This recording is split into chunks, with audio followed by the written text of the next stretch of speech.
माणुसकीला काळीमा फासणारी आणि काळीज हादरून टाकणारी घटना समोर आली आहे। ही धक्कादायक घटना जळगाव जिल्ह्यातील यावल तालुक्यातल्या एका खेडेगावात घडली।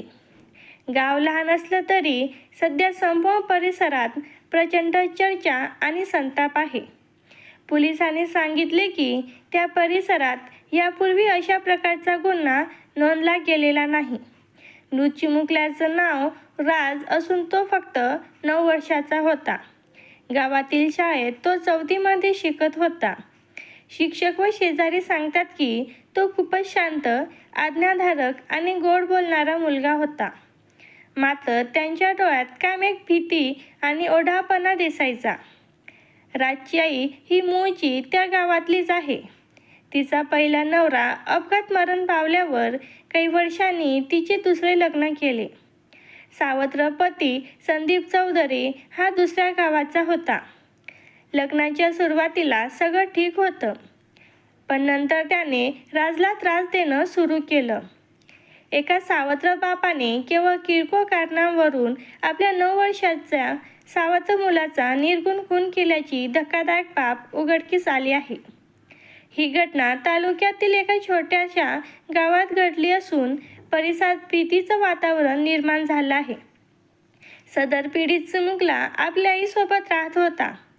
काही महिन्यापूर्वीच त्या महिलेचं दुसरं लग्न झालं होतं।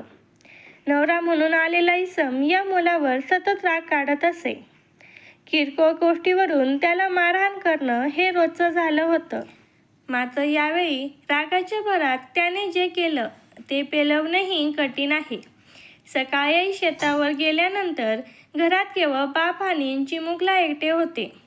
बापाने मुलाला डेप्पा व्यवस्थित का नाही ठेवला या कारणावरून रागाने त्याला लाथाबुक्क्यांनी मारहाण केली। त्यानंतर त्याच्या डोक्यावर कठीण वस्तूने जबरदस्त वार केला। चिमुकल्याचा जागीच मृत्यू झाला। शेतावरून परत आलेल्या आईने मुलाला रक्ताच्या थारोळ्यात पाहिलं। तिने गावकऱ्यांना हाक मारली। पोलिसांना कळवण्यात आलं। पोलिसांची तत्काळ घटनास्थळी धाव घेतली आणि आरोपी सावत्र बापाला ताब्यात घेतलं।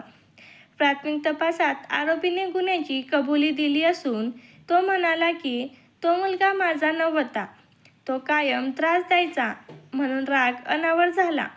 पोलिसांनी गुन्ह्याची नोंद करून आरोपीला अटक केली आहे। त्याच्यावर IPC कलम 302 अंतर्गत गुन्हा दाखल करण्यात आला आहे। मुलाच्या मृतदेहाचं शवविच्छेदन जिल्हा रुग्णालयात करण्यात आलं। अहवालात अनेक ठिकाणी मारहाण केल्याचे स्पष्ट झाले आहे। सोशल मीडियावर ही घटना समोर आल्यानंतर नागरिकांनी संतप्त प्रतिक्रिया व्यक्त केल्या आहेत। मुलं तेव्हा घरची फुलं असतात, त्यांच्या अशा निर्दयीपणे बळी जाणं दुर्दैवी आणि संतापजनक आहे, असं म्हणत लोकांनी कठोर शिक्षा देण्याची मागणी केली आहे। मानसोपचार तज्ज्ञ सांगतात की सावत्र पालक आणि मुलामधील नातं खूप नाजूक असतं। योग्य संवाद, प्रेम आणि समजूत याची अत्यंत गरज असते। पण राग, हिंसक प्रवृत्ती आणि भावनात्मक तुटकपणामुळे अशी दुर्घटना घडते। या समाजात अजून किती लेकरं अशीच बळी जात राहणार? फक्त सावत्र असणं म्हणजे त्यांच्या आयुष्याचं मोल नाही का? प्रशासनाने अशा गुन्हेगारांवर त्वरित आणि कठोर कारवाई केली तरी अशा घटनांना आळ बसेल का? ही घटना आपल्याला विचार करायला लावणारी आहे।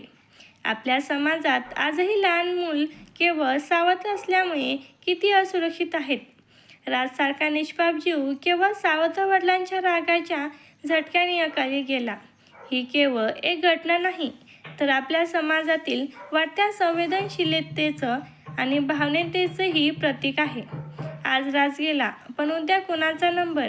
बालकांवर होणाऱ्या अत्याचारांना वेळीच आळा घालणं, त्यांच्या सुरक्षिततेसाठी समाज म्हणून जागृत राहणं ही आपली सामूहिक जबाबदारी आहे।